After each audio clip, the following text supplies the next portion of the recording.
Dernière personne qui arrive. Donc, je pense que vous voyez tous, mon écran, et que vous nous voyez sans doute, ce qui n'est pas notre cas. Donc, dans les bonnes règles que tout le monde connaît, à la fin de cette, petite conférence de 3/4 d'heure, on va, évidemment ouvrir aux questions. Donc n'hésitez pas, si vous avez des questions au fur et à mesure à les garder en tête ou à les poser dans la conversation, mais on n'est pas trop nombreux ce matin. Donc, le mieux sera de lever la main pour qu'on puisse, vous donner, la parole et que vous puissiez, discuter, poser vos questions, vos interrogations, et faire part, ou de vos éventuelles critiques par rapport à la méthodologie qu'on va vous présenter. Donc on parle de combat sociétal et sur l'idée d'accroître, l'utilité sociétale des entreprises et des marques. C'est un sujet, qui nous est, très cher chez LinkUp, puisque c'est un sujet sur lequel, quand j'ai démarré LinkUp en 2010, rapidement rejointe par, Laetitia. Et certains membres de l'équipe toujours là, on avait vraiment cette idée de dire: «Eh bien, la responsabilité, c'est certes important, mais il faut pouvoir aller plus loin». Et plus loin, c'est puisque la responsabilité, c'est finalement un peu, ce on a besoin et on se doit d'être responsable, mais comment être un peu plus que responsable et travailler sur, notre utilité sociétale, à la fois pour les entreprises, dans la marque corporate. Et vous allez voir sur les exemples, on a à la fois des exemples, on essaye de nourrir cette présentation de pas mal d'exemples, des entreprises qui travaillent sur, la marque corporate et son utilité, mais aussi pour les marques de produits et de services, pour créer ce lien un peu particulier qu'attendent les consommateurs, qu'attendent les équipes aussi, à l'interne, d'une marque plus contributrice. Alors pour ce faire, ce matin, nous sommes, donc, 3 personnes, 3 intervenantes avec, moi-même je suis la puisque je commence par moi, c'est pas très bien élevé, mais comme je suis la première sur la liste, je suis la présidente, la fondatrice de LinkUp, Laetitia. Laetitia Sartori, je suis directrice générale, associée, et ravie de vous accueillir aujourd'hui pour cette visio. Et puis, on est vraiment ravis, d'accueillir, Sandra, Séné, qui est, chef, de groupe, Spontex. Et le groupe Spontex Tu as est un bien groupe, dormi? international. Et peut-être Sandra, je Hein? je je te laisse te présenter. Oui, merci. Oui, donc je suis Sandra Séné, je suis chef de groupe chez Spontex. Ça fait, 16 ans que je suis dans l'entreprise et j'ai notamment en charge, la partie marque, Spontex, d'où ma venue aujourd'hui. Mais, voilà, au cours de mon parcours, en tous les cas, j'ai eu la chance de toucher à la fois à l'activation et à la partie innovation et donc plus particulièrement à la marque. Et aujourd'hui, c'est vrai que c'est un enjeu aussi, toute cette partie, RSM, RSE, important, chez nous. Bisous mon cœur. Tu rentres vers quelle heure? Alors, peut-être Audrey, si tu veux bien, parce qu'il y a une personne qui vient de faire un bisou à son Parce que cœur qui doit être très ça mignon. dure toute la journée? Et donc, Audrey, Jusqu'à tu peux 21:00? couper le son si ça t'ennuie pas dans la Tu vas quoi commande après? générale? Parce que donc Isabelle, si vous permettez, ah voilà, merci beaucoup.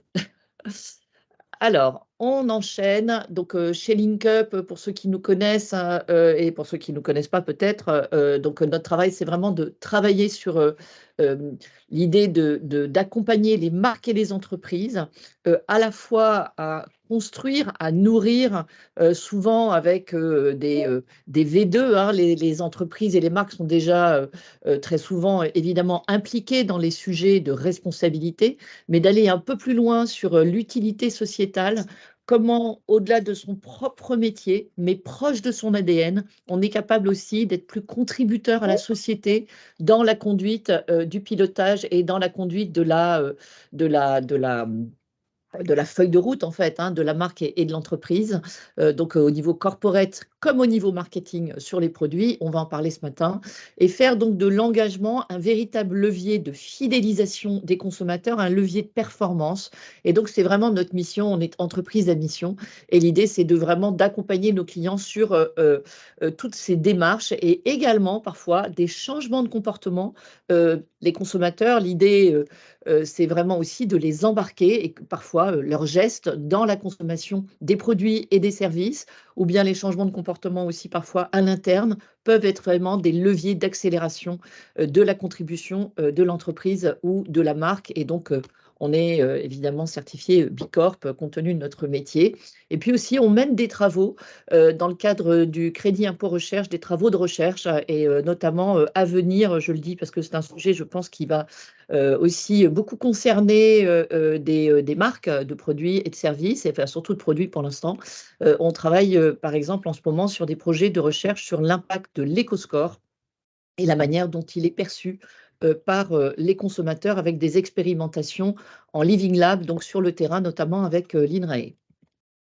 Donc, les dimensions et rapidement que nous articulons chez LinkUp, c'est à la fois un travail sur l'engagement, comment engager plus loin de manière pertinente, donc aussi bien sur les feuilles de route et les stratégies RSE de l'entreprise, mais beaucoup en RSM. Sandra le disait, la responsabilité sociétale de la marque.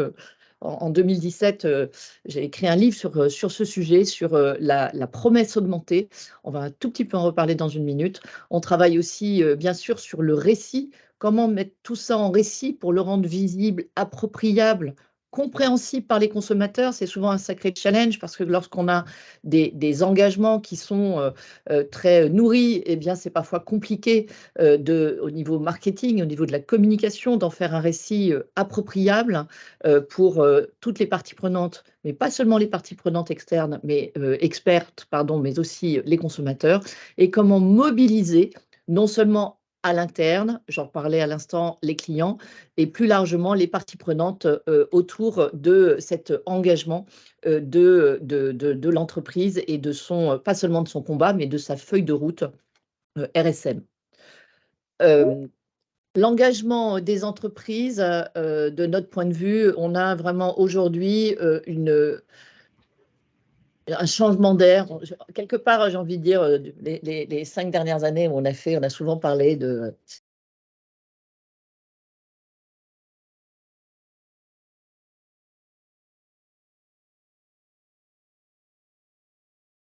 Votre micro est coupé, je crois.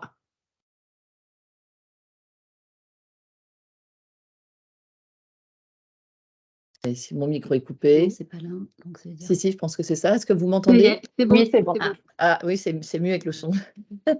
Merci. Le changement d'air, aujourd'hui, c'est finalement un engagement consommateur, une envie des consommateurs. Et le consommateur, il n'est pas un, on a plusieurs types et plusieurs profils de consommateurs de toutes les tranches d'âge, des consommateurs engagés dans leur discours, moins engagés dans leur quotidien, des consommateurs qui vont être, pour certains, ou des clients, qui ne sont pas toujours des consommateurs, parfois on les appelle des clients dans certains domaines, mais qui sont parfois très motivés sur certains sujets et un peu moins sur d'autres qui seraient vécus comme, par exemple, l'avion. On a beaucoup parlé du Flixam, de la manière dont le boycott de l'aviation a été annoncé et puis finalement, on ne se passe pas tant que ça.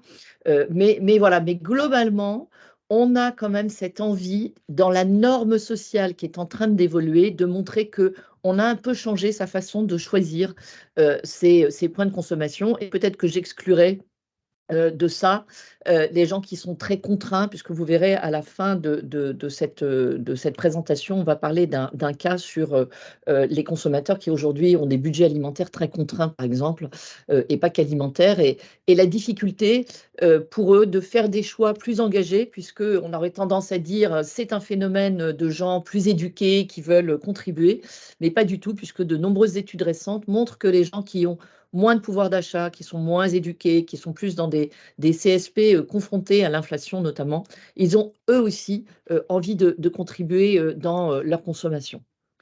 Alors, tout ça, ça donne quoi dans ce contexte vraiment d'accélération qui impacte les business models, et vous êtes tous au courant, donc je ne vais pas m'attarder sur les problématiques que l'on constate de manière, je dirais, de plus en plus dramatique au quotidien, mais ce drame, et nous qui travaillons beaucoup sur les changements de comportement, la maximisation des conséquences fait changer de comportement une petite partie de la population, mais de manière globale, c'est vraiment le fait d'avoir peur de l'avenir n'est pas toujours le meilleur allié pour amener la population à évoluer sur ses choix quotidiens. Et puis, on a des pressions réglementaires qui s'imposent aussi et on a remis tout ce qui touche à la RSE, à la CSRD, les nouvelles obligations européennes, les devoirs de vigilance, la taxonomie. On pourrait parler aussi du zéro déforestation, etc.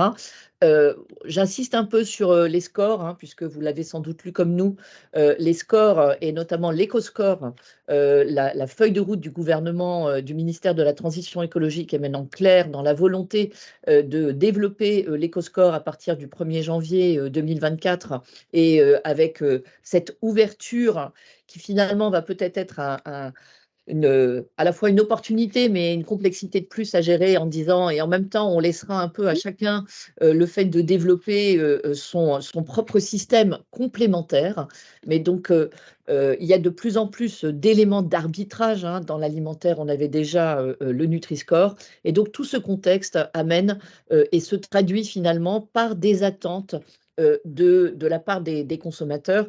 Et donc, c'est quelque chose qu'on porte depuis un certain nombre d'années chez LinkUp, avec le fait de bien insister sur le fait que l'engagement de la responsabilité de l'entreprise ne peut pas se passer qu'au niveau de l'entreprise. Certes, cet engagement est extrêmement important en termes de marque employeur, pour ceux qui sont et qui travaillent dans l'entreprise, très important, on l'a vu pour le réglementaire, les parties prenantes, etc., mais aussi un engagement qui a besoin d'être traduit et concrétisé au niveau de la marque, donc ce qui est visible auprès des consommateurs, donc les stratégies de marque engagée. Alors, si on parle de combat, eh bien, on a à la fois avant de faire un combat, cette nécessité, et on va insister sur ce point, d'assurer ce qu'on appelle maintenant, nous, le nouveau contrat de base. Le nouveau contrat de base, c'est vraiment de montrer qu'on a pris à bras-le-corps ses impacts, parce qu'avant de vouloir aller vers un combat qui va révéler l'utilité sociétale de la marque et amener la marque à se montrer encore plus contributrice autour de son ADN, on a besoin d'assurer les fondamentaux. Et les fondamentaux, ce n'est pas seulement de l'avoir fait, mais c'est de le dire, puisque très souvent, les entreprises l'ont fait, mais ne l'ont pas traduit au niveau de l'information délivrée par la marque. Donc, vraiment, avec cette nécessité, pas forcément en hyper push, mais de laisser et d'avoir et de mettre à disposition des consommateurs, voire de communiquer aujourd'hui les moyens de communication, notamment sur les réseaux sociaux. Il y a vraiment des canaux de communication qui ne sont pas toujours la publicité et le cœur de positionnement et de communication de la marque, mais pour montrer que on travaille sur la réduction de ces effets négatifs. Nous, on appelle ça aujourd'hui le contrat de base. Mais il nous semble essentiel, une fois qu'on a coché ces cases du contrat de base, et plus que coché, mobiliser tout son interne et l'entreprise, puisque ce sont des mouvements souvent profonds pour les entreprises. J'étais encore hier sur le terrain d'un site de production pour un de nos clients, et on voit bien que toutes les équipes sont mobilisées. Mais ensuite, révéler son utilité sociétale, c'est de montrer comment on peut avoir un impact positif, pas seulement au travers de la réduction de ses impacts, bien sûr, mais aussi sur son secteur, sur sa chaîne de valeur et sur la société. Et c'est là que va se positionner l'idée d'avoir un combat. Et peut-être juste avant de passer la parole à Laetitia, eh bien, vous redire que ce qu'on aime à utiliser comme modèle chez LinkUp, c'est un peu alors sans prétention, un peu une évolution des 4 P du marketing que j'ai étudié il y a fort longtemps lorsque je faisais des études de marketing. Et on n'utilise plus les 4 P, ce qu'on m'a souvent dit, mais nous, on trouve qu'il peut être vraiment intéressant à redéfinir. Ils peuvent être intéressants à redéfinir ces 4 P du produit, du people, du planète et du purpose. Et donc, ça se traduit en termes de produits, un peu de ce contrat de base, comment on va pouvoir montrer qu'on a intégré des sujets d'éco-conception, de traçabilité, de transparence, mais d'en profiter aussi pour révéler son savoir-faire. Alors la naturalité, pas toujours, mais en tout cas la prise en compte de cette naturalité ou de cette nature des ingrédients qui peuvent être parfois dans certains des produits, si on parle des produits plutôt que des services, un impact aussi et un travail vraiment d'écriture et de positionnement sur l'impact des produits sur la santé des consommateurs, sur le bien-être, l'engagement aussi versus ses salariés, les relations éthiques avec les fournisseurs. Donc ça, c'est la brique people de ce positionnement de la marque engagée. La troisième, bien évidemment, ça va être tout ce qui va toucher au climat, à l'environnement et la façon dont on a des vraies stratégies et ces trajectoires bas carbone. Et là, pourquoi j'en parle autour de la marque? Parce que c'est des choses que vous allez avoir souvent dans l'entreprise, mais qu'on ne ramène pas à la marque. Comment finalement, dans une entreprise qui a une trajectoire de climat alignée sur la trajectoire 1,5 degré, comment ça se traduit sur le produit? Comment ça se traduit sur le kilo de pommes que l'on va vendre ou sur le vêtement qu'on va vouloir acheter et qui peut être proposé par la marque, puisqu'on a d'un côté le corporate et de l'autre côté, voilà. Est-ce que finalement, on a une trajectoire à venir de diminution de son impact et d'une stratégie bas carbone sur la production de ces produits, donc, et tous les impacts qui peuvent être les impacts sur la planète. Donc, encore une fois, en déjà contrat de base, de rassurer, puisque ces attentes sur les stratégies climat, biodiversité, elles sont importantes et il faut les décloisonner du corporate. Et enfin, et on va parler de ça, le combat sociétal, le purpose, la responsabilité sociétale de la marque. Et donc ça, c'est vraiment la brique supplémentaire qui peut aider à percevoir et à mobiliser l'interne, les consommateurs, la distribution autour d'une contribution positive que peut apporter la marque de produit ou de service. Donc, un combat en faveur de l'intérêt général. Alors, peut-être juste 2 exemples, 4 exemples en réalité, avant de passer la parole à Laetitia. Le premier, il est tout récent, c'est pas du tout nous, mais on le trouve extrêmement intéressant et peut-être que vous l'avez vu passer. C'est comment Bouygues, qui bien sûr a communiqué, même si en réalité je reçois assez souvent des SMS me proposant de changer mon téléphone pour le téléphone le plus récent, donc ça c'est un petit peu les contradictions. Mais Bouygues a quand même beaucoup travaillé sur le recyclage, la deuxième main, entre guillemets, sur les produits qui sont repackagés, les téléphones, etc., les offres de services. Mais là, sur ce programme qui s'appelle Reconnecter, il vient juste de sortir.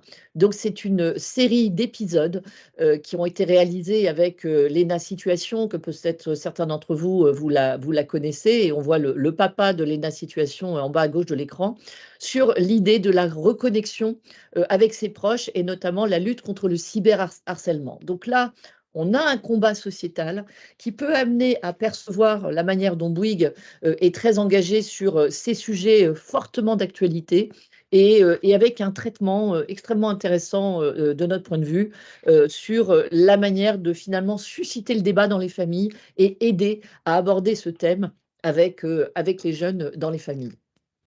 Un autre exemple que certains d'entre vous connaissent déjà, qui date un peu maintenant, mais il y a eu de la part de Lipton, au moment où ils ont été une des premières marques dans le secteur des boissons à avoir du 100% PET recyclé pour fabriquer leurs bouteilles.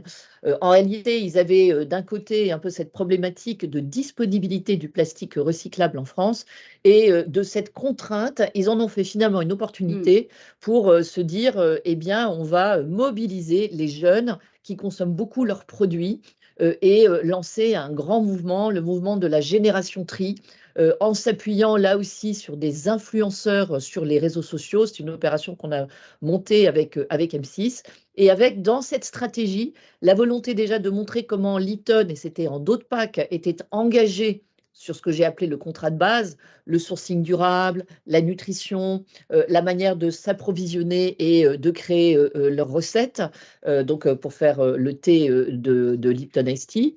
Et puis derrière, Recyclons, vous savez, ils avaient même changé et osé changer leur logo pour inciter les jeunes à plus trier, puisque contrairement à une idée parfois communément partagée, ce ne sont pas les jeunes qui recyclent le mieux, notamment les contenants de leurs boissons. Donc là, on voit bien 2 exemples pour aller un peu plus loin que juste la révélation du contrat de base. Un autre exemple qui a énormément fait le buzz et qui continue Et dans son développement, on le trouve extrêmement intéressant aussi, hein, c'est la démarche stand-up avec l'association Olabac et puis une mobilisation d'autres associations ou fondations en France. Donc, le combat de L'Oréal Paris, donc je précise bien que c'est la marque L'Oréal Paris et ce n'est pas le groupe L'Oréal qui a porté ce combat. Et en quoi c'était intéressant pour L'Oréal, parce qu'on ne peut pas dire que là, ils sont vraiment très proches de leur métier, mais L'Oréal Paris est une marque qui était perçue un peu comme vieillissante par les consommateurs et les consommatrices, et avec un peu une difficulté de générer l'intérêt chez des cibles plus jeunes. Et en portant ce combat pour ensemble lutter contre le harcèlement de rue et donner un peu un mode d'emploi, apprendre à réagir contre le harcèlement de rue, eh bien, ça a donné un sacré coup de jeune à L'Oréal Paris. Et ça a aussi permis de former l'ensemble des collaborateurs L'Oréal, mais ça a été très bien reçu par les clientes et puis globalement par la communauté, puisque finalement, il n'y avait pas beaucoup de solutions. Donc, vous voyez, un combat, ça doit venir apporter une solution à une problématique sociétale. Souvent, on me dit oui, mais c'est pas très gai quand même de se préoccuper du harcèlement de rue pour L'Oréal Paris, mais l'idée, c'est quand même que les causes qui soient défendues ne soient pas toujours des causes très tristes ou très dures, mais en tout cas des causes où il y a une attente d'une réponse, d'une utilité. Et le travail qui a été fait avec l'association Olabac était et continue d'ailleurs, hein. Et là, c'est peut-être un autre élément dont on va parler autour des combats. Un combat, c'est pas juste un coup, mais c'est quelque chose qui se cumule, se construit dans le temps. On va le voir aussi avec Spontex dans quelques instants, parce que bien plus on va mener ce combat dans le temps, plus on va vraiment générer une adhésion à la sincérité de l'engagement de la marque. On va générer aussi du bouche à oreille et une mobilisation plus large que finalement les outils seuls de communication qu'on peut développer. Dernier exemple, Innocent, qui est une marque dans le secteur des jus de fruits, qui est un secteur qui souffre beaucoup, mais qui a su non seulement de longue date sur ses packaging communiquer sur leur engagement, plastique recyclé, le fait d'apporter des éléments dans la mesure du possible, parce que c'est un domaine, un univers assez complexe sur le sourcing, une contribution aussi importante, hein, 10% des ventes sont reversées pour faire progresser le sujet des approvisionnements du côté d'Innocent. Et le sujet du développement durable, et puis cette opération que tous nous connaissons pour lutter contre l'isolement des aînés et qui a apporté un capital sympathie et un capital confiance extrêmement important à la marque. Ce sont des marques de grande consommation, mais voilà quelques exemples pour essayer de camper un peu le décor. Alors, pourquoi et comment se doter d'un combat sociétal? C'est vrai que pour accompagner nos clients chez LinkUp, on a posé une méthodologie pour être le plus juste possible, hein, par rapport à la définition d'un combat et surtout par rapport à sa pertinence. Alors, qu'est-ce que ça veut dire se définir un combat sociétal? Petite définition, parce qu'il y a beaucoup de mots valises autour de ça. Sandrine l'évoquait, c'est vraiment arriver à identifier le sujet de société, le sujet lié à l'environnement, qui va être suffisamment fort et impliquant, en faveur duquel la marque va vouloir s'engager. Alors évidemment, c'est un engagement qui est complètement volontaire et c'est un engagement qui s'inscrit sur le long terme. Ce n'est pas un coup, ce n'est pas une action de communication, c'est vraiment cette idée de faire bouger les choses, d'initier un changement, d'engager des progrès qui vont être favorables à la société et à l'intérêt général. Donc, il y a un point important et vraiment une nécessité de vouloir s'engager sur une action aussi forte que celle-là. Un combat sociétal, c'est évidemment tourner vers l'action, c'est agir, c'est résoudre un problème de société. Et donc, ça implique de la part de la marque ou de l'entreprise qui va le porter, de prendre position par rapport à ça. Donc, c'est engageant, très engageant pour la marque ou pour l'entreprise. Et ça se distingue vraiment de la philanthropie. Ça peut être complètement complémentaire, hein, mais c'est autre chose d'agir, de s'impliquer en tant que marque ou en tant qu'entreprise, de le porter. C'est autre chose que de financer ou d'avoir une action, en effet, plus de mécénat ou de philanthropie. Donc, l'autre point, c'est que pour qu'un combat soit juste, qu'il serve, chez LinkUp et globalement, c'est l'idée de recouper 3 notions. Ce combat, il doit être au croisement de 3 notions. Sandrine l'a un peu évoqué. Évidemment, la démarche RSE de l'entreprise, l'engagement global de l'entreprise, il faut qu'il colle parfaitement aussi à l'engagement de la marque, à son ADN, à son identité, à ce qu'elle est. Plus le combat va être proche de l'activité, plus il va être perçu comme étant sincère et bien en lien finalement avec ce que la marque peut porter. Et évidemment, ça se croise avec un besoin de société. On est là pour être utile à la société, on est là pour répondre à un besoin sociétal ou environnemental. Donc ça, c'est un point qui est important parce que ça vit à côté de la marque et ça doit être complètement endossé par la marque. Alors, il y a des enjeux clés autour de ce combat sociétal. On vient d'en partager quelques-uns. La légitimité, elle est évidemment au cœur du combat. Plus le combat va être légitime, plus il va être perçu comme étant légitime par les parties prenantes, plus la marque va être à l'aise à l'endosser et en effet à le porter. Un combat sociétal, c'est aussi un combat qui a du sens et qui a du sens par rapport à la démarche d'engagement de l'entreprise. C'est pour ça que pour nous, chez LinkUp, on trouve que ces 3 notions que je viens de vous expliquer, elles doivent être vraiment au cœur de ça, elles doivent être complémentaires et elles doivent aussi venir nourrir le positionnement de la marque. Et puis, il y a un point qui est important, c'est qu'un combat, c'est aussi combat de marque, c'est aussi la possibilité pour la marque de venir maximiser à la fois la visibilité qu'elle peut lui donner, puisqu'elle va pouvoir utiliser ses propres canaux, sa propre médiatisation, sa propre puissance de marque et puis son public. Et ça, c'est extrêmement aussi intéressant et important pour faire bouger les lignes et pour œuvrer à un changement au sein de la société. Donc le sens, c'est un point qui est clé. La sincérité, ça c'est la sincérité au niveau de l'entreprise ou de la marque, c'est qu'il y a une réelle volonté extrêmement forte de vouloir faire bouger les choses, de vouloir changer la donne, de vouloir changer une habitude, de vouloir accélérer un mouvement. Et donc, ça nécessite du temps, ça nécessite une implication de la marque ou de l'entreprise sur du long terme. Et c'est vraiment autre chose qu'une action one-shot et en aucun cas une action que de communication. Bien sûr qu'on peut être parfaitement sincère et avoir une action de communication qui va porter son combat, mais il faut simplement le penser, le réfléchir pour qu'il soit pérenne. Et puis, le dernier point dans ces enjeux, c'est qu'un combat, à notre sens, ça doit être un projet qui est partagé par l'interne. C'est intéressant et important d'arriver à embarquer ses parties prenantes internes, ses collaborateurs, quel que soit le niveau. Et il y a des initiatives, on en parlera avec Spontex, qui a embarqué ses parties prenantes internes. C'est aussi la possibilité d'embarquer des parties prenantes externes. Ça peut être des experts, des ONG, des associations, monter des partenariats, réfléchir avec eux. En tout cas, la co-construction pour définir quel est le combat utile, important sur lequel aller. Travailler avec des parties prenantes, c'est extrêmement intéressant d'être dans ce schéma participatif.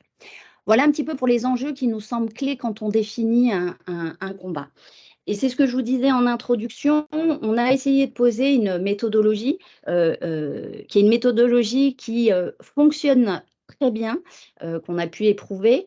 On va vous présenter quelques cas où on a utilisé en effet cette méthodologie. On va vous décrypter quelques cas, et notamment avec Sandra qui nous fait l'amitié de venir témoigner et qui a vécu ça sur le cas Spontex.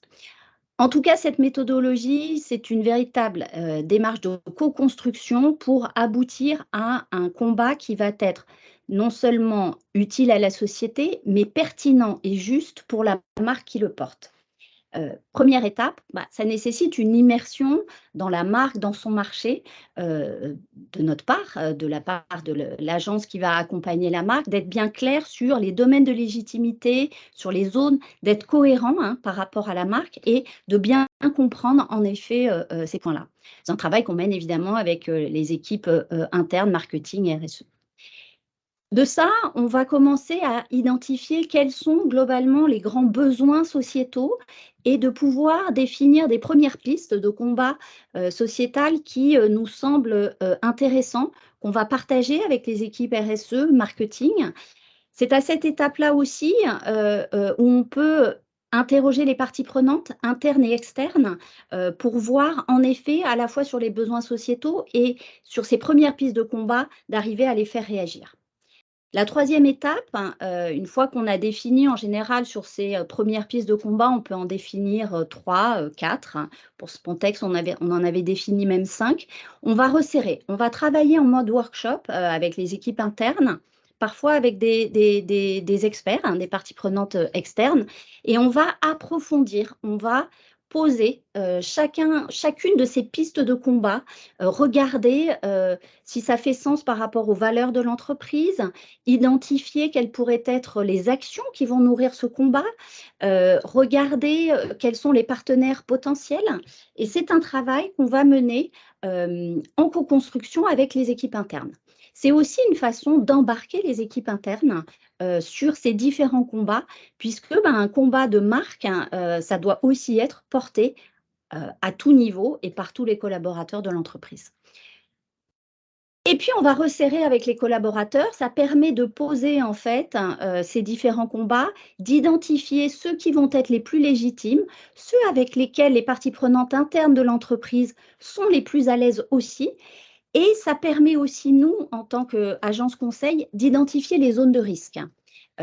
Sandrine le réévoquait tout à l'heure, un combat, c'est aussi en lien avec sa stratégie RSE, en lien avec sa stratégie de marque engagée. Et donc, parfois, on peut être peut-être pas suffisamment abouti en avance, prêt sur un sujet environnemental ou sur un sujet plus social. Et donc, on fait attention à ces points de risque et on confronte bien tous ces points-là. Une fois que ce workshop, finalement, il vient se terminer par un vote auprès des collaborateurs, déjà pour resserrer et finir par aboutir à un choix de combat sociétal plus précis, spécifique, et ensuite on préparera un déploiement, enfin une activation plus précisément et un déploiement. Donc voilà comment on travaille chez LinkUp autour des combats, et Sandra tout à l'heure viendra nous expliquer comment elle l'a vécu, elle, de l'intérieur. Juste un petit point, quand je vous disais qu'on venait resserrer à la fin, peut-être sur 3 combats, et quel est finalement le combat le plus juste, c'est l'occasion d'interroger les collaborateurs, quelques parties prenantes externes aussi, sur les 6 points qui nous semblent importants. Et ces 6 points, ce ranking-là, on a un système de notation qui permet d'avoir finalement un choix objectivé du combat porté par la marque et qui soit utile à la société. Ces critères, c'est la pérennité. Est-ce que c'est un combat qui est pérenne, qui s'inscrit dans le temps, qui est porteur d'avenir?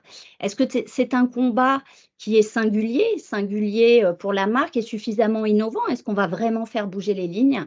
Est-ce qu'il est bien construit par les parties prenantes? Est-ce qu'il répond évidemment à un besoin de la société?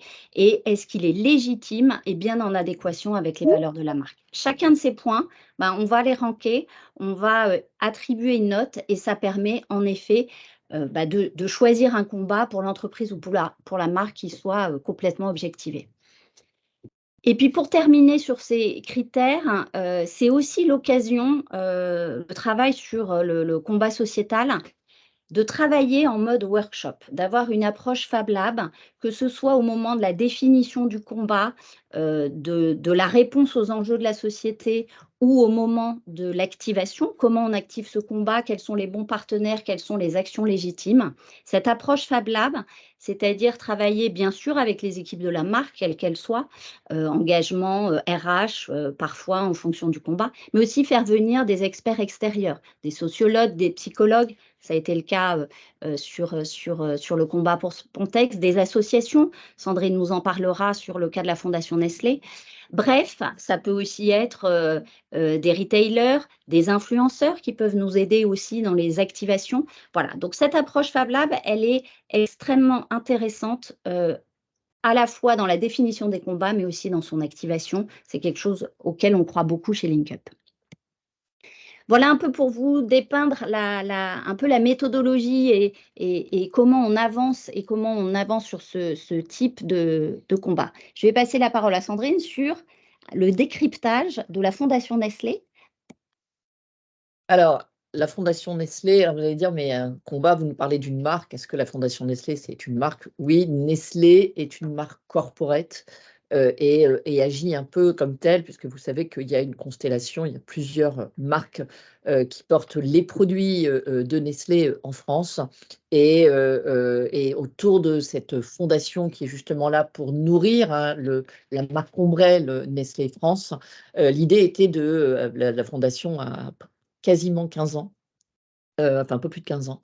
Comment avoir un combat qui pourrait répondre aux nouveaux enjeux de la fondation et des enjeux un peu sociétaux sur lesquels Nestlé serait légitime, et je ne reviens pas sur les éléments dont a parlé Laetitia, à apporter des éléments de réponse.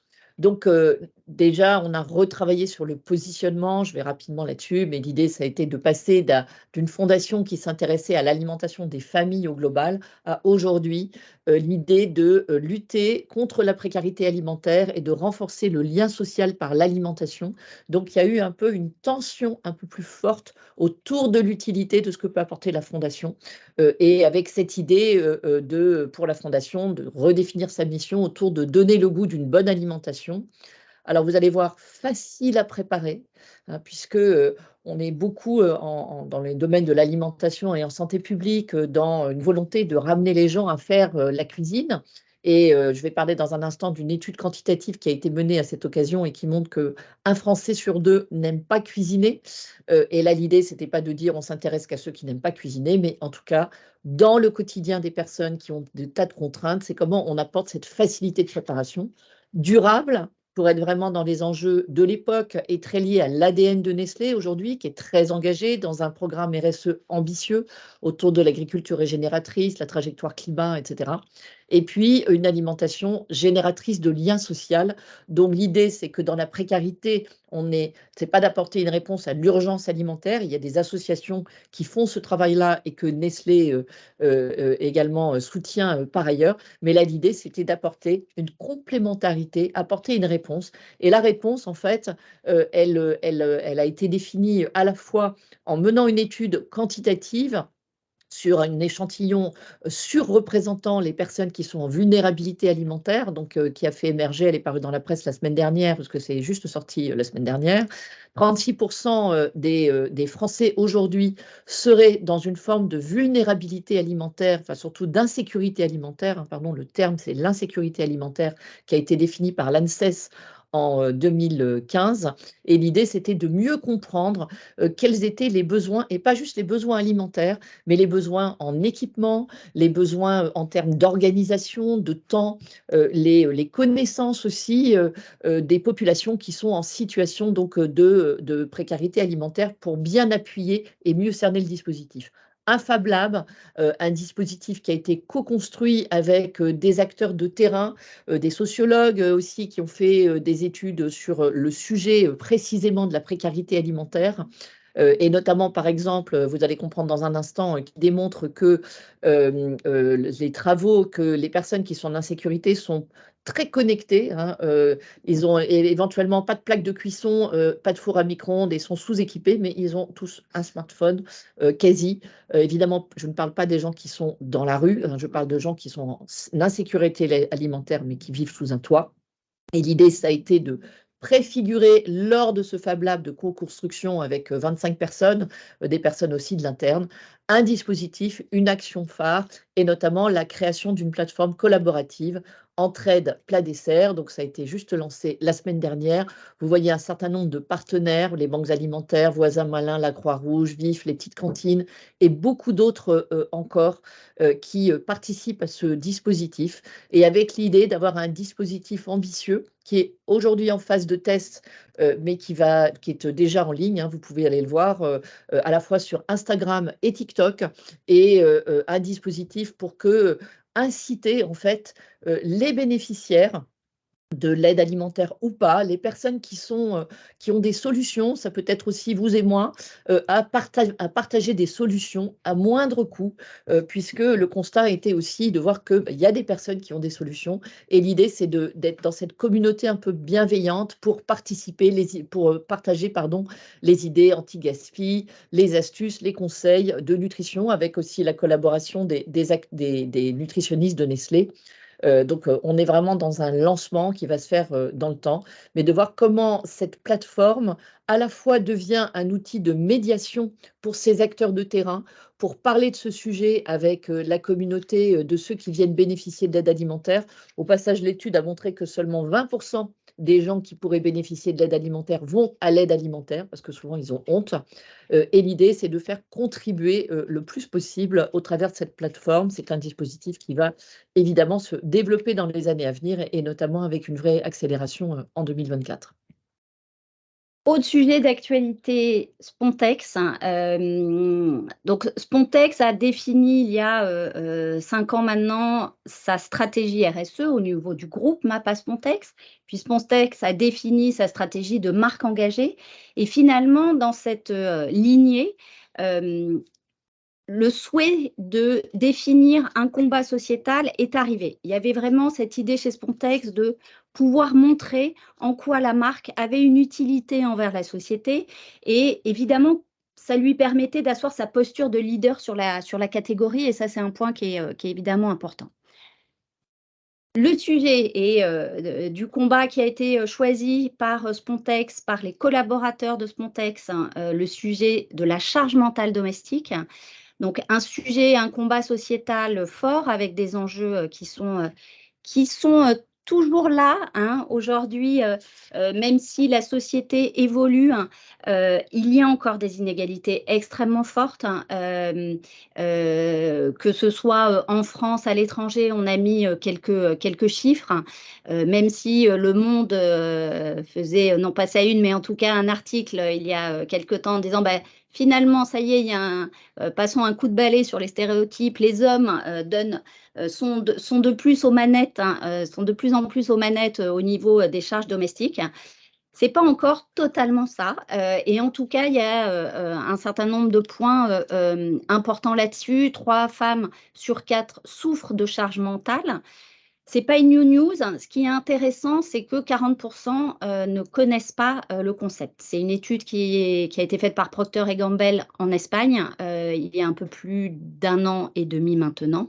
Et en tout cas, elles connaissent pas le concept et 40% d'entre elles n'ont jamais parlé de ce sujet à quelqu'un. Donc, on voit bien que c'est un sujet encore là, toujours là, qui empoisonne la vie et sur lequel il y a vraiment des solutions. Ce n'est pas un sujet simple.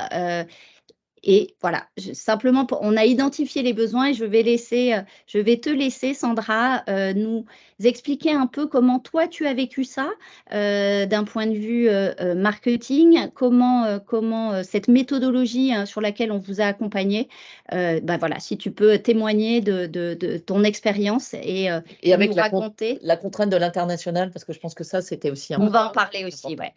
Effectivement.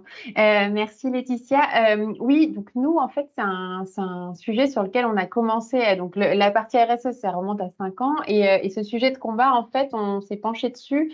C'était début 2022. On a commencé à se pencher dessus. Donc il y a eu, effectivement, on a suivi la méthodologie que vous nous aviez recommandée. Donc c'était d'abord le cadrage du thème, des échanges avec les équipes Link Up. Il y a Hélène qui est aujourd'hui chez nous, donc qui est la responsable RSE, la directrice marketing, voilà, qui en faisait partie pour être sûr en fait qu'on était déjà aligné sur les possibilités qu'on avait et en fait ça permettait déjà de cadrer un petit peu les thèmes.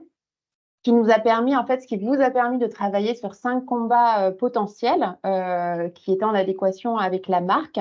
5 combats qui étaient assez sur des thèmes assez différents. Il y avait des thèmes qui étaient plus environnementaux, autour de la biodiversité, autour aussi plus donc de sociétaux. Et puis ensuite, voilà, c'était comment est-ce qu'on on le définit, comment est-ce qu'on embarque tout le monde en interne, tout le monde à l'international également, puisque Sandrine, tu le disais, nous, notre objectif, c'est Spontex, on est une marque qui rayonne notamment en Europe. Donc, on a des filiales en Allemagne, au UK, en Espagne. Donc, on a fait un workshop avec LinkUp qui a partagé donc des benchmarks de marques qui avaient des combats, qui nous a présenté donc ces 5 combats. Dans ce workshop, il y avait donc des équipes. Il y avait en fait pour représenter un petit peu toute l'entreprise. Donc, il y avait à la fois les ressources humaines, il y avait la R&D, il y avait le marketing, il y avait les équipes marketing locales, bien sûr, il y avait les achats. Enfin voilà, l'idée, c'était vraiment d'être sûr d'avoir le point de vue et de prendre en compte l'avis du plus grand nombre. Ça nous a permis en fait de déjà shortlister, on va dire, 3 combats parmi les 5 qui étaient proposés, qu'on a un petit peu travaillé en disant, voilà, si on y pousse, si on y va, concrètement, sans se dire, voilà, ce sera notre plan d'action, mais comment on se projette sur ces combats pour être sûr aussi de la viabilité pour Spontex.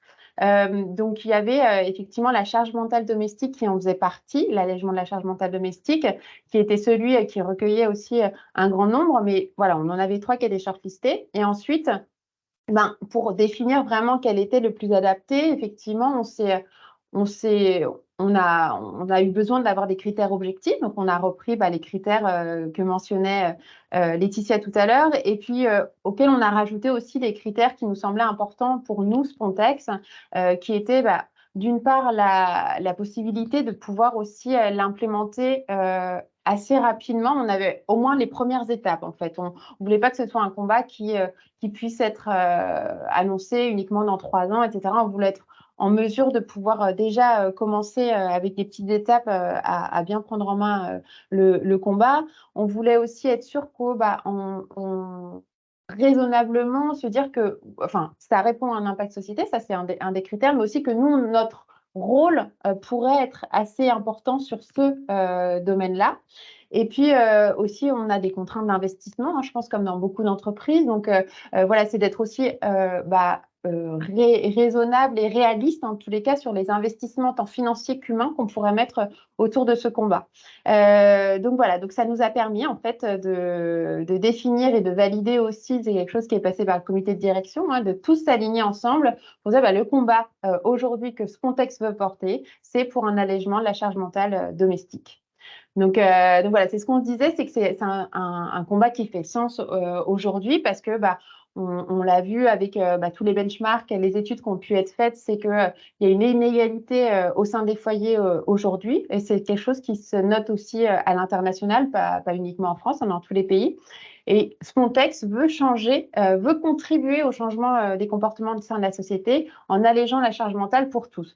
Notre idée, c'est pas de rentrer dans un combat féministe. C'était vraiment aussi un des points de discussion qui était important aussi dans ces workshops, c'est de se dire, l'idée, c'est de s'adresser au plus grand nombre. Oui, bien sûr, il y a cette partie homme-femme qui est là, mais pas que. Et voilà, et dans tous les foyers, en fait, on se rend compte que c'est un combat qui fait sens et dans tous les pays. Merci beaucoup, Sandra. Moi, j'avais envie de te poser plusieurs questions. La première, en effet, et je pense que ça intéressera notre auditoire, la dimension européenne. Spontex est une marque internationale, en effet européenne dans 6 pays. Ça a été un vrai sujet. C'est une question qu'on nous pose souvent. Est-ce qu'on peut avoir un combat unique dans vos 6 marchés principaux en Europe, ou est-ce qu'il faut plusieurs combats? Alors, nous, enfin, de toute façon, dans l'idée, on souhaitait avoir un combat unique parce que, voilà, on est une marque qui communique et on communique, voilà, dans ces pays. Après, ce qui est vrai, c'est que, et on l'a vu dans les workshops, et c'est pour ça aussi qu'on voulait bien inclure tout le monde et tous les représentants de ces filiales, c'est que, c'était pas forcément le même combat, enfin, quand il y avait les différentes options qui étaient présentées, c'était pas forcément le même qui ressortait dans tous les pays. Et il y avait, c'est vrai, quelques réticences sur ce combat-là dans certains pays. Par exemple, voilà, en Angleterre, nos collègues nous disaient « Oh, c'est du has-been, ça, c'est déjà vu. On va rien apporter sur cet enjeu-là. » Donc, en fait, ce qu'on a fait avec aussi l'accompagnement de LinkUp, c'est qu'on a bâti en fait une étude quantitative pour voir partie, et pour en fait déjà se valider bien, nous convaincre nous et les convaincre eux, si ça faisait sens dans tous ces 6 pays aujourd'hui sur lesquels on est très présent. Et oui, ce qu'il en est ressorti de cette étude, c'est que oui, ça fait sens. C'est vrai qu'il y a des différences en termes d'échelle, ces contraintes et ces gaps ne sont pas aussi importants dans certains pays. On a des pays qui sont un peu plus avancés, comme l'Espagne, le UK. Mais en tous les cas, ce qu'il en est ressorti, c'est que ça faisait sens. Et ça, d'avoir des chiffres qui le montraient, du factuel, ça a été quelque chose de très important et qui a permis en fait d'embarquer tout le monde dans ce combat-là. J'avais une autre question, peut-être avant qu'on laisse la parole à tout le monde. Qu'est-ce qui a motivé une marque comme Spontex, votre Comex, l'équipe marketing à vous engager dans un combat? Parce que c'est des investissements, tu en as parlé, c'est dans le temps, ça s'inscrit dans le temps, donc il faut tenir ça. Voilà, qu'est-ce qui vous a motivé au démarrage, avant même que vous ne sachiez que le sujet de la charge mentale allait être le sujet que vous alliez porter? Mais je dirais que c'est que aujourd'hui, donc on a tous, nous, nos concurrents, voilà, des engagements RSE, RSM, et c'est vrai que notamment, par exemple, la partie environnementale, c'est quelque chose sur lesquels tout le monde travaille, nous compris. Ça fait partie du contrat de base dont tu parlais, Sandrine, tout à l'heure. Et si on veut se démarquer aussi en tant que marque, parce qu'aujourd'hui, nous, on est dans un univers où il y a aussi beaucoup de marques distributeurs. Donc, en tant que marque, on se doit aussi d'être différent et de pouvoir apporter, apporter quelque chose à la société. Donc, c'était vraiment dans cette idée aussi de se démarquer et de se dire comment on peut faire plus aujourd'hui. Et puis, en ayant un combat propre, ça va nous permettre aussi d'avoir ce petit plus aussi par rapport à nos concurrents. Merci Sandra. Merci. Donc, j'ai arrêté la présentation pour vous donner l'opportunité de prendre la parole, de poser vos questions si vous le souhaitez. Donc, n'hésitez pas, vos incompréhensions, vos critiques. Donc, je vois que Aude Wildrac a levé la main. Donc, Aude, je vous en prie. Oui, bonjour. Donc, Aude Wildrac, groupe SEB. J'avais 2 questions. Alors, j'en ai posé une dans le chat. C'était, j'aurais voulu avoir un peu plus de précision sur ce que vous entendiez dans le cadre de la Fondation Nestlé par précarité alimentaire. Ça, c'est la première chose. Et la deuxième question, ce serait pour Sandra. Donc, un combat unique pour tous les pays européens. En revanche, est-ce que vous avez eu, en termes de roll-out dans ces pays-là, est-ce que vous avez défini les mêmes actions pour chacun des pays en transverse, ou est-ce que chaque pays était partie prenante dans les actions à mettre en place pour défendre ce combat, en fait, pour installer ce combat? Alors, je réponds peut-être à la première question sur la précarité pour la Fondation Nestlé. Donc, en fait, en 2015, l'ANSES a défini les 6 critères d'insécurité alimentaire. Quand 4 des 6 critères sont remplis, on appelle ça déjà de l'insécurité alimentaire. Et ces 4 de ces 6 critères sont atteints aujourd'hui par 37% de la population française. C'est en ligne sur le site de Nestlé France, où je le mettrai dans la conversation pour que vous puissiez accéder à l'étude. C'est une étude pour l'instant qui est juste sur un scope France. La Fondation Nestlé, c'est Fondation Nestlé France n'intervient qu'en France. Et donc, vraiment une dégringolade, c'est assez catastrophique en fait, puisque ce sont les mêmes critères qui ont été utilisés en 2015 et c'est c'est plus que doublé cette population en insécurité alimentaire. Parmi ces critères, il est dit, par exemple, de ne pas arriver à manger ce que l'on souhaite pour bien nourrir sa famille. Donc, voilà, il y a des critères autour de se dire: «Est-ce que je suis satisfait de ce que je sers à ma famille ou est-ce que je me suis privé à un moment donné aussi, pour pouvoir nourrir correctement?» Et c'est Pascal Ebel qui a mené cette étude, ex-Credoc, aujourd'hui Seaways, et qui a démontré que récemment, les gens font des arbitrages pour leur permettre de joindre les 2 bouts en termes de budget. Voilà, donc l'insécurité alimentaire, ce sont des critères principalement alimentaires et de capacité de nourrir comme on l'entend, sa famille, hein, ou soi-même, hein, puisque c'est pas que des familles qui sont interrogées. Voilà. Et dans l'étude de Pascal Ebel, qui est en ligne encore une fois, vous verrez, ce qui est assez intéressant, c'est que en termes d'équipement, je dis ça parce que vous êtes chez SEB, il y a vraiment un sous-équipement des populations qui sont en insécurité, et en insécurité sévère. Sévère, c'est les 6 critères, et vraiment les 6 critères, c'est assez sévère. On est à 24% de la population française. Et je laisse Sandra répondre à la question du déploiement. Oui, sur le déploiement, en fait, c'est quelque chose qui est justement sur lequel on est en train en ce moment de travailler avec Laetitia et son équipe. C'est vrai que l'idée, enfin, on sait aussi au vu des résultats qu'on a eu de l'étude que voilà, ce combat il fait sens d'un point de vue européen, mais effectivement, il y aura sûrement des adaptations à faire localement, même peut-être des partenariats qui sont plus pertinents parce qu'il y a des associations qui sont locales, ce genre de choses. Donc l'idée, c'est quand même d'avoir un fil rouge quand même transverse entre ces pays, mais on sait qu'il y aura potentiellement des points sur lesquels on va avoir on va un petit peu plus accentuer dans certains pays, d'autres non. Donc il y a, je dirais que c'est globalement cohérent, mais avec des petites particularités locales. Si je peux ajouter quelque chose, nous, ça nous semble important qu'il y ait quand même un socle global. Voilà. Il y a un combat porté par Spontex groupe au niveau international. C'est important qu'il y ait un socle global qui soit prédéfini, qui permette aussi la force du combat.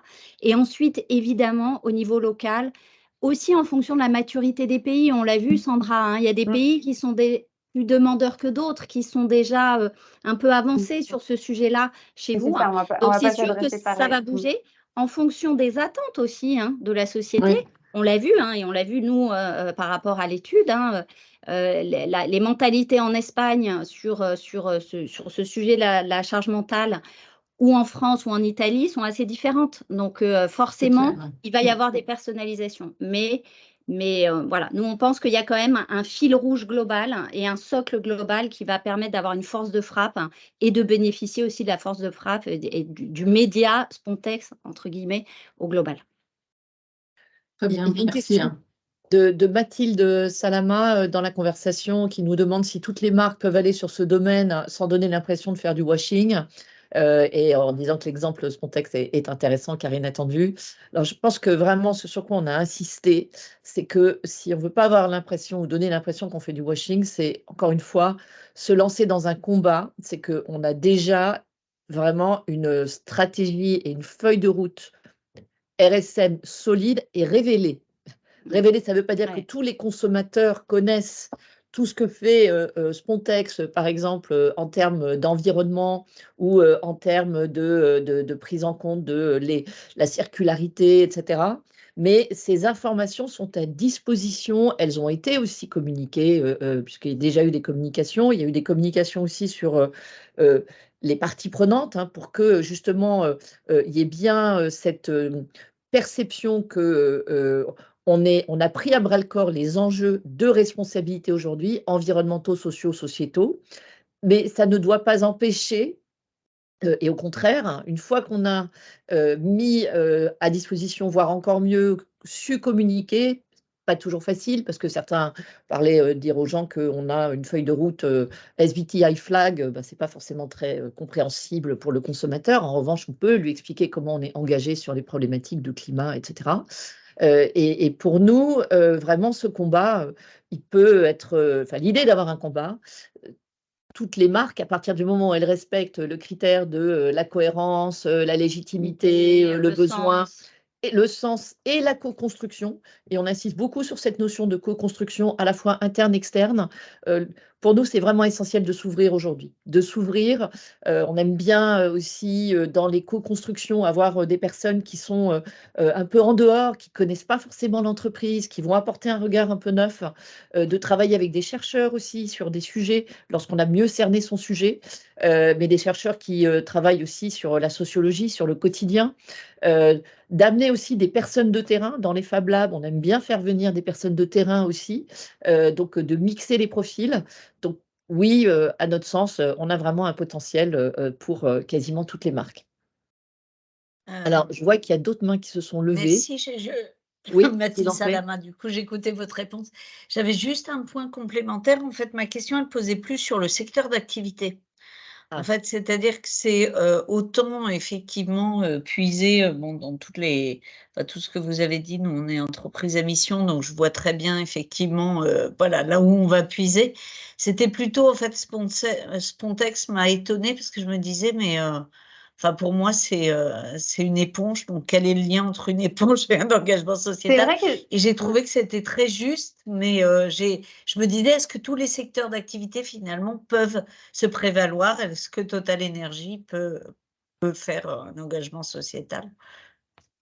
Ah bah oui, moi je crois que oui, mais peut-être Sandra, tu vas apporter je reviendrai sur Total Énergie dans une minute. Non, c'est vrai que sur Spontex, j'avais juste oublié aussi de préciser. C'est vrai qu'en fait, aussi, ce combat, il est arrivé un petit peu dans la suite logique, on va dire, de ce qu'on fait déjà, parce que aujourd'hui, notre signature de marque, c'est partenaire du moindre effort. Et c'est vrai qu'on est sur toujours des produits qui sont. Notre souhait, c'est d'avoir des produits qui sont innovants, qui facilitent déjà le quotidien des personnes.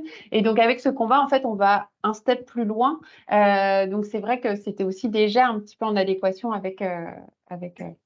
Le moindre effort, ça parle aux hommes, c'est ça?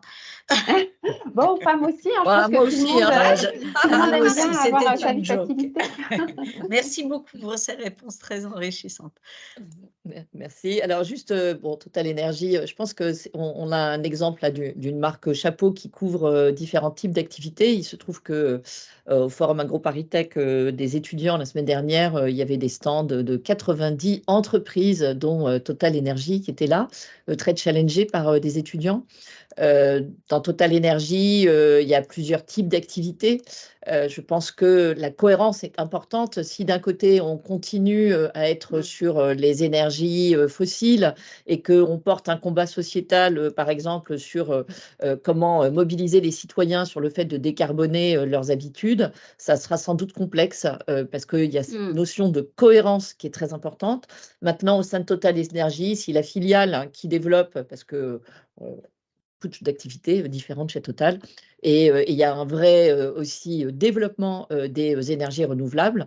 Si dans ce combat sociétal, il y a quelque chose autour de l'aide à l'installation ou peut-être autre chose de ces énergies renouvelables ou d'accessibilité ou peut-être d'autres sujets, puisque là c'est un peu le sujet évident, c'est sans doute possible. Mais cette notion de cohérence, elle est vraiment extrêmement importante au-delà du contrat, ce qu'on appelait le contrat de base, la RSE, mais la cohérence, c'est vraiment clé si on ne veut pas être perçu un peu à côté de la plaque. C'est pour ça que dans la méthodo, hein, la notion de risque, on l'intègre et qu'on regarde à la fois la chaîne de valeur RSE, les engagements de la marque et qu'on voit s'il y a des zones en effet de risque. Et il y a des combats qu'on a écartés avec Sandra et son équipe parce qu'on trouvait que ça faisait pas suffisamment sens et que ça exposait la marque à un risque ou en tout cas qu'elle avait besoin d'avancer encore sur ce sujet-là. Virginie.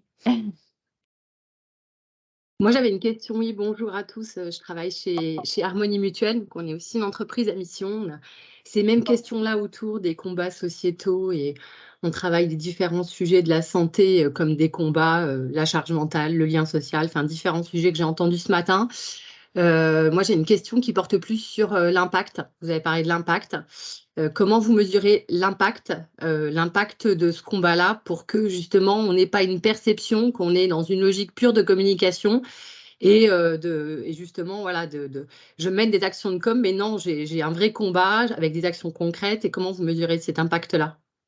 Alors, ce qui nous semble vraiment important, et on a expliqué pourquoi il y avait eu la volonté de Mapas Pontex de faire aussi cette étude hein, pour bien comprendre d'où nous partions. L'étude, elle sert à la fois à comprendre et à mieux cerner l'utilité du combat, mais elle va aussi aider à mesurer dans le temps. Et ce qui est vraiment important en termes d'impact, c'est de se définir, et ça c'est vraiment ce que nous on a beaucoup pratiqué aussi sur les projets de recherche-action dont je parlais au tout début, dans lesquels on est impliqué, c'est de se prédéfinir un certain nombre de critères pour voir comment on fait évoluer les représentations et pour mesurer son impact. Parce que bien sûr, il y a tous les KPIs habituels de si on crée des plateformes, par exemple pour Nestlé, hein, quelle contribution on va avoir à cette plateforme, pas seulement le taux de connexion, mais aussi la contribution qui va être très important pour nous. Qui contribue? Et on va avoir aussi des questionnaires, par exemple, qualitatifs auprès des partenaires du projet. Donc, je vous ai parlé des petites cantines, les banques alimentaires, etc., de bien comprendre Voisin Malin, hein, qui est aussi une association assez formidable, hein, qui fait du porte-à-porte et vraiment un travail extrêmement intéressant à découvrir. Et donc, on va mesurer aussi comment les relais utilisent et se sentent, c'est une notion un peu compliquée à traduire en français, hein, est-ce qu'on a pu faire de l'empowerment? Est-ce que nos relais se sont sentis aidés par les outils qui ont été mis à leur disposition pour pouvoir être plus efficaces dans le travail de prévention, si on parle de prévention, etc., qui va pouvoir être déployé sur le terrain. Donc, ce qui est vraiment important, c'est de se définir, et en santé publique ou en prévention ou en changement de comportement, nous, on a développé, enfin nous, c'est Patricia Gurviez et moi-même, puisqu'on a travaillé ensemble, elle est professeure de AgroParisTech, un système de mesure qu'on appelle le système SAVE, qui est système, acteur, valeur et empowerment. Donc, pour justement se définir un système de mesure objectif pour pas que aussi vos donneurs d'ordre et les parties prenantes aient un peu l'impression qu'on a un peu fait bouger le système d'évaluation en fonction de ce qui nous arrange. Donc voilà, donc comment mettre un système objectif qui aide aussi à mieux piloter les choses, parce que lorsqu'on s'aperçoit, par exemple, dans certains questionnaires ou d'interactions avec des relais avec lesquels on travaille, que finalement, ils ne se sentent pas encore complètement à l'aise, ça permet de rectifier. Et voilà, mais en tout cas, il y a un point qui est important sur ces combats, c'est comment on mobilise des relais à un moment donné. Ça ne doit pas juste une action de communication. La communication, elle implique aujourd'hui des parties prenantes, à la fois internes, externes, et de bien suivre la façon dont eux-mêmes et dans le temps vont percevoir l'action et se sentir encore plus à l'aise pour contribuer à votre propre combat. Et c'est vrai que sur ce contexte, on ne l'a pas évoqué là parce qu'on ne pouvait pas tout évoquer, mais ce combat de la charge mentale, on a décidé de l'orchestrer dans son activation en utilisant les techniques de changement de comportement et de sciences sociales. Donc, il y a un vrai rationnel. On a travaillé avec des experts, dont un sociologue, Sandrine, experte changement de comportement, c'est l'autre casquette, au-delà de la communication et de la RSE. Mais voilà, donc il y a une objectivation aussi sur les actions qui vont nourrir ce combat dans le temps. Et ça nous semble extrêmement important. La communication, elle sera là, mais dans un deuxième temps. Mais voilà, ça montre la solidité aussi de ce qui va permettre que ce combat il soit légitime, et qu'il ait du sens et qu'il agisse, parce que c'est ça le cœur. Merci pour votre question. Écoutez, il est 10h10 comme d'habitude. Malheureusement, on a un petit peu débordé. Merci à tous pour votre présence. Merci beaucoup, Sandra, d'avoir pris le temps de te joindre à nous ce matin. On est vraiment très heureux, très fiers de tout ce travail fait en commun. C'est un gros travail en commun. Pas un gros travail, c'est un travail en commun très, très stimulant pour tout le monde. Mais voilà, j'insiste sur le fait que c'est un travail de collaboration aussi avec nos clients. Et voilà, merci pour vos bravos et bonne journée à tous. Et n'hésitez pas, si vous avez besoin d'un combat, on sera ravis de travailler avec vous. Merci. Merci. Bonne journée. Au revoir. Au revoir. Au revoir.